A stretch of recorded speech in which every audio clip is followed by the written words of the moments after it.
Oi, gente, sejam todos bem-vindos. Hoje, dia 28 de novembro de 2022. Hoje, excepcionalmente, estamos começando a nossa live às 11h33, visto que tive um pequeno impedimento de fazê-lo às 11. Deixa eu logo colocando o tema da nossa live de hoje. O enfrentamento.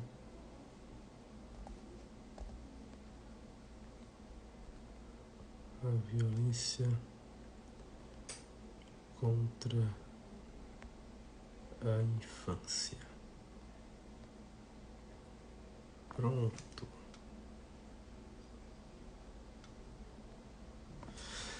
Bem, fixado o conteúdo, vamos agora dar as boas-vindas, né? Felipe Belo, lembrei do rei da França, Felipe Belo.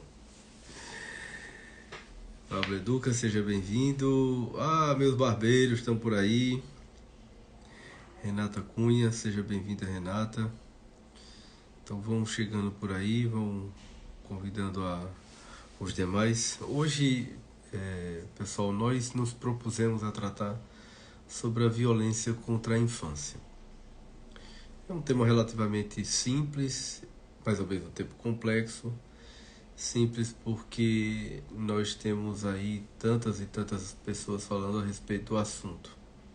Então acaba sendo algo que, bem, o que é violência contra a infância? Você agir, né, de modo destrutivo e com um princípio, e daqui a pouco a gente vai entrar nesse aspecto mais especificamente, com um princípio maligno, né, de malefício, de promoção de malefício ao outro. Só, desculpa, vocês estão me ouvindo bem e me vendo bem? Por favor, me dê esse retorno, porque eu estava numa live há pouco e tive problemas com o áudio e com o som. Se vocês puderem me dar essa devolutiva, eu agradeço. Vocês estão me ouvindo bem e me vendo bem?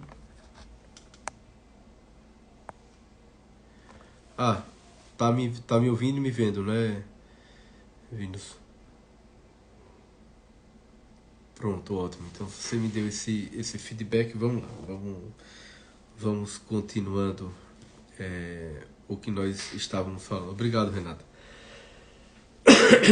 Obrigado pela devolutiva. Então, como eu estava dizendo, é um tema que, de certa forma, acaba que, por ser tão tratado, né? De certa forma, a gente vê pessoas falando sobre violência contra crianças e adolescentes o tempo todo. Pronto, Felipe também me escuta, obrigado. Trata-se de um tema relativamente presente e até de certa forma simples, né? Porque o que é a violência contra a infância? É uma ação direta no sentido de promover um malefício, algo destrutivo e que traga malefício à criança e ao adolescente. Eu gostaria de ficar com o termo infância, daqui a pouco eu vou dizer por quê. Mas torna-se complexo porque poucas pessoas sabem de fato e ao certo o que é que significa violência e confunde violência de agressividade, confunde a violência enquanto uma prática pedagógica, né? Uma atitude mais enérgica para a condução da educação. Então usa-se logo desse expediente extremamente nocivo à criança, né, e ao adolescente, que é o expediente da violência. E também as pessoas conhecem pouco sobre a infância, nem mesmo conhecem o significado da palavra infância. Então torna-se complexo porque são conceitos bem profundos e de pouco conhecimento de uma forma geral. E o que a gente vê é que existem crianças sendo expostas a situações extremamente destrutivas e violentas e pouco se chama a atenção sobre isso, pouco se dá a devida importância a esse problema. Por quê? porque esses problemas vão ter desdobramentos importantes ao longo da vida dessas pessoas, que invariavelmente, claro, vão se tornar adultas e vão carregar consigo esses malefícios. Então, nas 2 últimas semanas, eu trabalhei com vocês 2 lives, que uma tratou sobre negligência na infância e a outra tratou sobre abuso na infância. Tanto a negligência como o abuso são as bases, são os fundamentos da experiência violenta, ou seja, práticas que estão no extremo, né? Entre o que é negligente e o que é abusivo, existe, né, a virtude, que é o caminho do meio, que seria o necessário, né? Então, quando o Winnicott fala em mãe suficientemente boa, ele fala em uma mãe necessária. Nem excede e nem falta, né? E tudo que se caracteriza como um excesso ou como uma falta vai se caracterizar como um vício ou como algo potencialmente doentio, patológico, né? Violento. Essa associação que eu estou fazendo agora, imediata, entre violência e patologia, foi inclusive um ponto levantado por um dos examinadores da minha banca no doutorado, quando ele viu que eu fiz esse movimento de associar a violência, a experiência violenta, da experiência patológica. Porque o que é a experiência patológica? Não é um sofrimento baseado num trauma? Numa quebra da continuidade e da gradatividade do desenvolvimento humano, né? Olha, Renata acabou de entrar e disse: eu gosto muito de Winnicott. Eu também, Renata, você sabe o quanto. É a minha orientação teórica principal, fundamental, é a orientação dele. Por isso que quando eu me deparei com essa coisa da mãe suficientemente boa, já lá na graduação, quando eu estava no processo de formação na clínica infantil, eu já fiquei encantado, porque eu já tinha visto alguma coisa de Aristóteles e o conceito de medianidade dele coloca essa compreensão winnicottiana como um fazer prático da maternidade, né? Nem a mãe superprotetora, ou seja, abusiva, nem a mãe ausente, a negligente, mas uma mãe suficientemente boa, aquela que está ali fazendo aquilo que é necessário ao amadurecimento, ao desenvolvimento do seu bebê.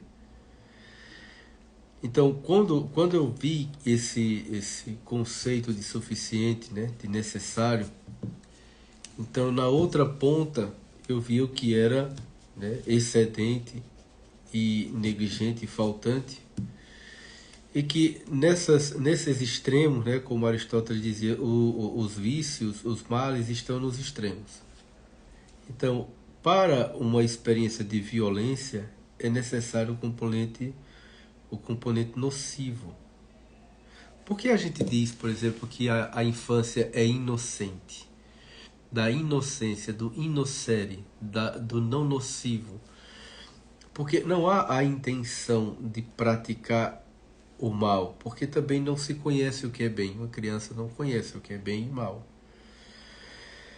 estruturado como um adulto. Então existe uma inocência, uma ausência de nocividade. Quando a gente faz qualquer prática transformadora que não tem o propósito nocivo, ao contrário, tem o propósito construtivo, que foi inclusive o que eu coloquei num outro momento, sobre a diferença entre o crime e a desobediência civil. No crime eu tenho uma transgressão, uma ruptura com a lei, sem nenhuma proposta civilizatória, sem nenhuma proposta de algo superior, de algo melhor. Mas na desobediência civil eu tenho ali um não cumprimento da lei e um não cumprimento do dever, porém esse não cumprimento está apontando para uma proposta, e uma proposta de otimização das relações sociais, das relações políticas. Isso é desobediência civil. Eu desobedeço com um fim civilizatório, né? Então, eu proponho uma transformação. Então, isso não é violência. Isso é uma transformação, uma mudança. Violência é quando essa transformação, quando essa ação forte, que vem no sentido de mudar, tem um componente moral nocivo. Por isso que a gente não pode dissociar, por exemplo, o conceito de violência de reflexões filosóficas e antropológicas, e principalmente ético-morais. Não tem como. Porque para a gente pensar em violência, né, ou paz, guerra e paz, violência, construção, etc., a gente tem que levar em consideração conteúdos ético-morais, né? Isso é muito importante. Marcela está perguntando aqui, doutor Rodrigo, o senhor tem algum curso que aborde com detalhes eu acho que é etapas, né? Etapa de desenvolvimento infantil, ou sugere algum material para estudo? Marcela, eu tenho um curso, inclusive recentemente estava à disposição para venda, que é a base de conteúdos para uma mentoria que eu me propus a fazer agora no segundo semestre desse ano, que é o Mapa da Psicologia Infantil, que tem uma aula lá que fala sobre as etapas de desenvolvimento infantil. É uma das aulas, salvo engano, é a segunda aula. Então, isso, etapas, eu acho que eu entendi correto. São as etapas. Aí tá lá. Acho que se você me mandar um direct, eu te encaminho para o pessoal do suporte que pode te passar as informações a esse respeito. Certo? Então, voltando ao que eu estava colocando, a questão relativa à violência, né, é essa prática nociva de destruição, de transformação, as mudanças que têm propósito destrutivo, né, e que não tem nenhuma disposição em criar a vida e as condições para que a vida aconteça. Certo? Exponha, Marcelo. Então, quando é que a gente pensa em violência contra a infância? Quando a gente vai pensar num período da vida humana que compreende desde o período intrauterino até os 12 anos de idade aproximadamente. Se a gente for pensar do ponto de vista cronológico. Reparem bem, por que eu estou levando em consideração o período intrauterino para a infância? Porque quando nós estamos em pleno desenvolvimento, ainda no interior das nossas mães, nós podemos ser, né, vamos dizer assim, não diria ser, mas nós podemos estar, né, submetidos a situações de violência. Quando, por exemplo, nossas mães têm, de alguma forma, o seu período de gestação atingido por algum intempérie, seja emocional, seja física, seja laboral, seja o que for, né? As mães acabam sendo alvo de algum tipo de mal-estar, de malefício. Isso pode interferir no desenvolvimento saudável do seu filho? Pode sim. Daquela pessoa humana que está ali em desenvolvimento? Pode sim. Existem situações desagradáveis até o ponto de ocorrer processos de interrupção daquela gestação. A gente não sabe disso. Então, é possível que nós sejamos alvos de violência até no período intrauterino, ou seja, a nossa infância, ela começa ali no momento em que somos concebidos. Agora, o que é infância? Né? O que é que caracteriza esse período da concepção até os 12 anos? É um período em que nós não falamos. Como assim uma criança não fala, não? Você pode pensar, por exemplo, minha filha, ela começou a balbuciar as primeiras palavras entre os 7 e 8 meses. É quando ela começou a chamar papai. Então, com 1 ano, ela já tinha um vocabulário bem extenso. A gente sempre estimulou muito, leu muito para ela ouvia muito a gente falar com ela. Então ela já tinha um bom vocabulário com 1 ano. E a tendência foi ela sempre estar falando e aumentando o vocabulário dela. Hoje ela tem 4 anos e 1 mês para fazer. Né? Todos vocês estão me ouvindo bem, pessoal? Porque eu estou vendo que Marcela disse que está com a internet ruim. Não sei se é a internet dela ou a minha. Pode ser que seja a minha, não sei. Me dê um retorno. Então, o fato dela ter um grande vocabulário, um vocabulário importante para a idade dela, mas isso não significa dizer que ela tenha domínio do que ela fala. Isso não significa dizer... Tá, obrigado, Renata. Isso não significa dizer que ela tenha domínio da linguagem como um todo. Então ela tem um bom vocabulário, a criança tem um bom vocabulário, mas ela não sabe falar. Porque o saber, ele compreende uma apropriação do conteúdo, um domínio, um dominus do conteúdo. Então, é dito que esse período da infância é o período em que o ser humano não sabe falar. Então nós temos um problema que vai em 2 linhas, basicamente. O problema da violência pode ir na linha de que há uma violência contra a infância, no sentido de que não se dá a devida atenção a esse importante período da vida do ser humano. Né? Então, negligencia-se a infância, ou então abusa-se da infância. Quando é que a gente negligencia a infância, por exemplo? Quando a gente não leva em consideração que os seres humanos têm essa fase, que nós todos passamos por essa fase, ela precisa ser respeitada, precisa ser cuidada, e nós precisamos de cuidado quando estamos nessa fase. Tudo bem? Isso é quando a gente dá atenção à infância. Se a gente negligencia essa fase, se a gente acha que não tem importância, deixa pra lá, etc., não dá devida importância, nós estamos negligenciando-a.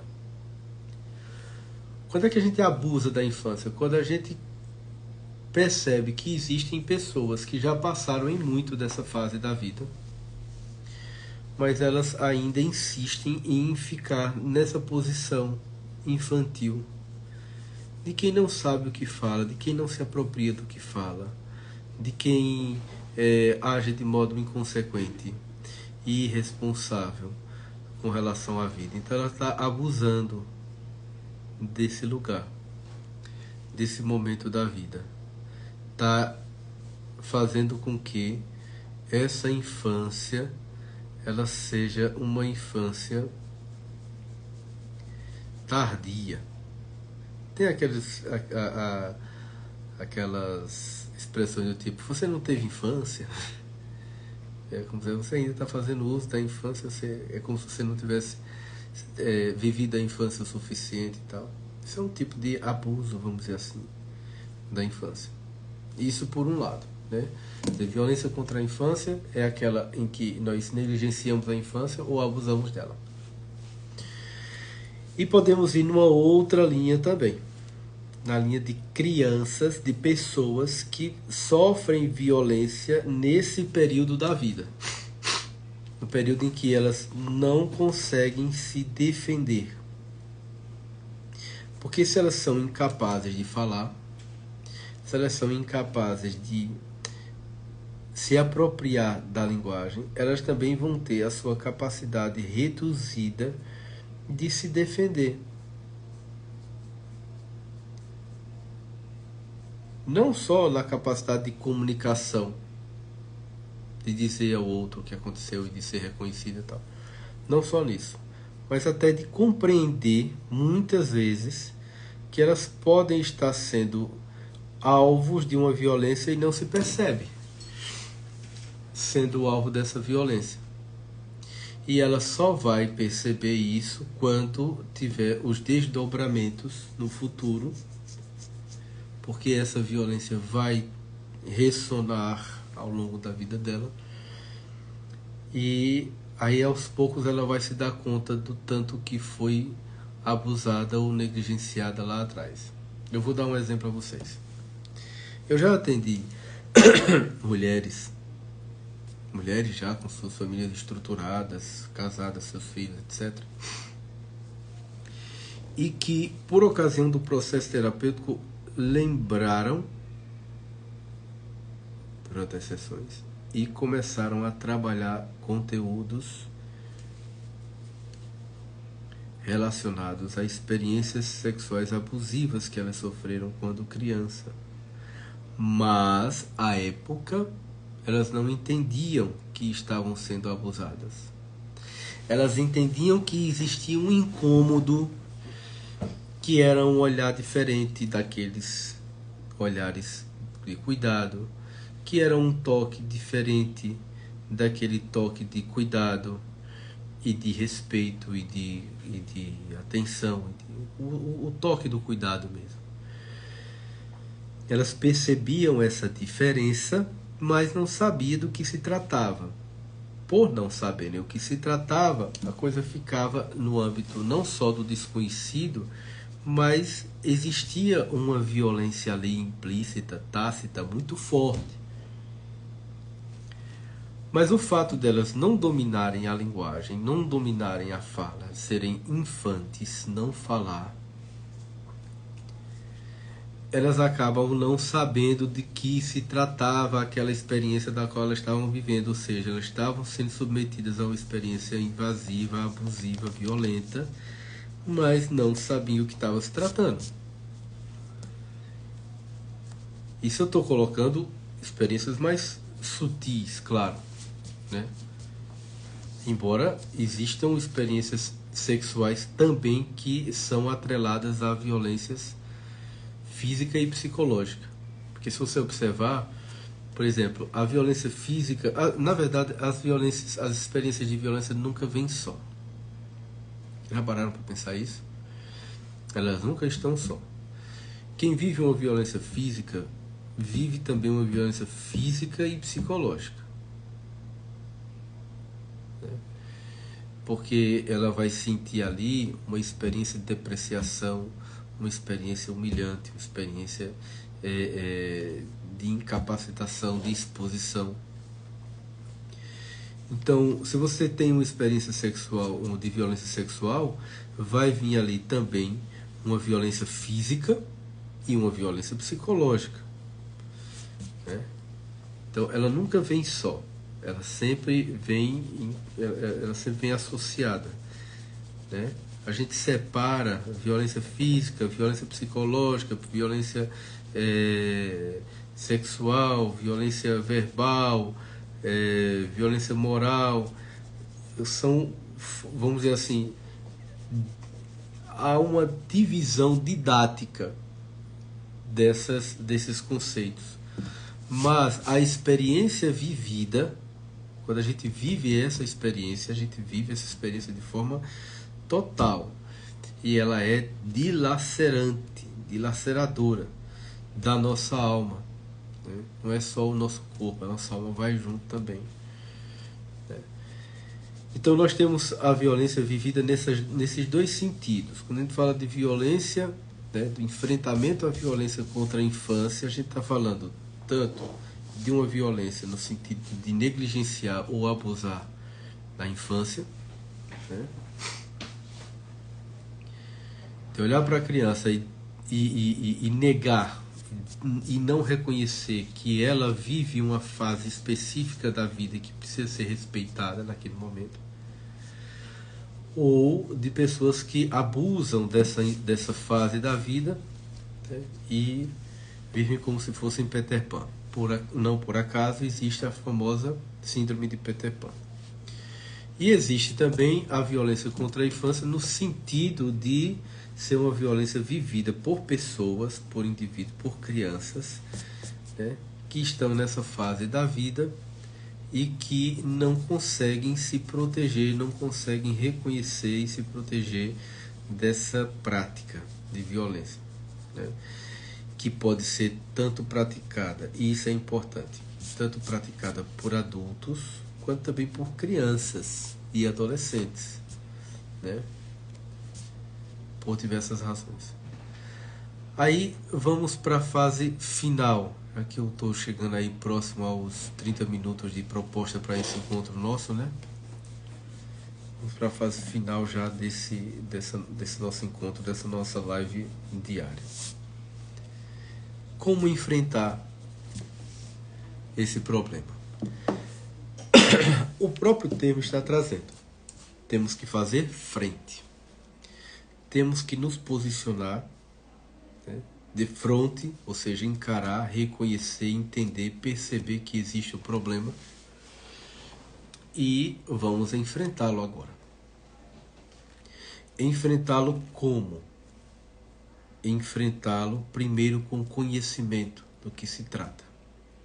Para saber identificar as nuances, saber identificar quando é uma violência e quando não é. Quando é uma negligência, quando não é, quando é um abuso, primeiro entender o que é.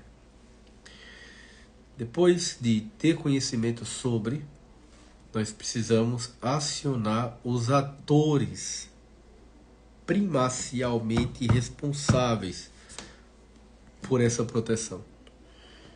E quem são os principais autores, né, e atores desses cuidados?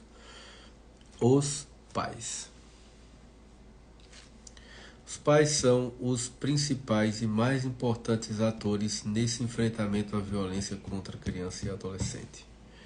Se a gente parar para pensar, ou os pais são negligentes e com a negligência já abusam e abrem espaço para que outras pessoas também possam violentar seus filhos. Há uma violência pela negligência dos pais e pode haver uma violência com a negligência dos pais a partir do abuso de outros. E os pais também podem agir de modo violento e de modo abusivo também. Então, quem são as primeiras pessoas a serem responsabilizadas e convocadas ao enfrentamento à violência contra a infância? Os pais. A importância de uma mãe e de um pai presente, suficientemente bons ali nos cuidados dos filhos, é fundamental. A posteriori, aí as pessoas podem dizer assim, se faltar os pais, a sociedade. Esse é o problema, os pais não podem faltar. Bom, se faltar os pais, falta tudo. Tá certo? Essa é uma lição fundamental. Os pais não podem faltar. Os pais não podem faltar. Os pais não podem faltar. Como enfrentar a violência contra a infância? Pais presentes. Pais não preocupados com os filhos. Pais ocupados com eles e com os cuidados com eles. Isso significa dizer que os pais têm que estar ali colados, grudados, super protegendo os filhos. Não. Eles devem estar atentos, ocupados com os cuidados com seus filhos. Pode até existir uma pessoa ali ajudando a cuidar dos filhos, não terceirizando os cuidados, mas ajudando, até dando possibilidade de autonomia a esses filhos, que é importante também. Mas que os olhares e os ouvidos estejam atentos aos sinais que esses filhos possam estar apresentando no seu desenvolvimento. Porque se houver algum tipo de situação que esteja ali comprometendo a condução saudável daquela criança, os pais precisam imediatamente entrar em ação e acompanhar de perto o que está acontecendo com os filhos. Ah, mas e a responsabilidade da sociedade? Vocês conhecem esse ente chamado sociedade? Já tomaram café da manhã com eles? Já foram a alguma festa com a sociedade? Existe essa pessoa, real sociedade, para você responsabilizar e entregar a responsabilidade de uma criança à sociedade? Você já encontrou a sociedade no ponto de ônibus? Você já teve um debate legal com a sociedade? Isso existe, isso é um conceito, não é uma pessoa real. Muito menos o Estado. Ah, a responsabilidade do Estado. Que Estado? Que responsabilidade do Estado? Existe. Estado não tem responsabilidade, sociedade não tem responsabilidade. A responsabilidade ela é exercida por uma pessoa real. Por uma pessoa, por um ser humano. E por isso que eu falei sobre os pais. E se faltam os pais, vai faltar tudo. Porque aí não tem quem se responsabilize por essas crianças. Claro, um profissional que atua em cuidado com a infância, como eu, por exemplo, e tantos outros. Eu disse, inclusive, isso recentemente a uma turma de mentorandos minha, falando sobre a nossa implicação enquanto profissionais que cuidamos e atuamos junto a esse universo infantil. Sim, nós sim, junto com os pais, com educadores, nós temos responsabilidade de condução e o dever de fazermos enfrentamento à violência contra crianças, contra a infância. Mas essa coisa de sociedade, de Estado, da escola, quando se coloca no âmbito das instituições, a gente vai encontrar muito mais dificuldade para esse enfrentamento do que solução. Mas bem, pessoal, já estamos aí a mais de 32 minutos de live. A proposta é que nós fiquemos apenas 30 minutos. Quem tiver mais alguma dúvida e quiser saber mais sobre esse assunto, pode mandar mensagem na minha caixa de mensagem, no meu direct diretamente, e a gente vai conversando mais. Tá ok? Gente, foi um prazer. Muitíssimo obrigado pela atenção de vocês aqui. Estamos juntos. Contei aí com a presença de... Olha, Renata estava aqui, João Neto, Daiane, Bianca, Flávia, Thaís Dantas, bem, gente, Marcela. Uma alegria imensa estar com vocês aqui. Renata estava aqui também. Vinus Lopes. Uma alegria, viu? Tudo de bom para vocês. Nos vemos nas próximas lives na semana que vem, se Deus quiser. E qualquer dúvida, qualquer contribuição que vocês quiserem fazer, estou lá aberto nos directs para ouvir vocês. Tudo bem? Fiquem com Deus. Renata, Deus abençoe vocês. Um abraço, Renata, tudo de bom. Nos vemos nas nossas mentorias. Beijo para vocês, pessoal. Tchau, tchau. Fiquem com Deus. Que bom que você gostou.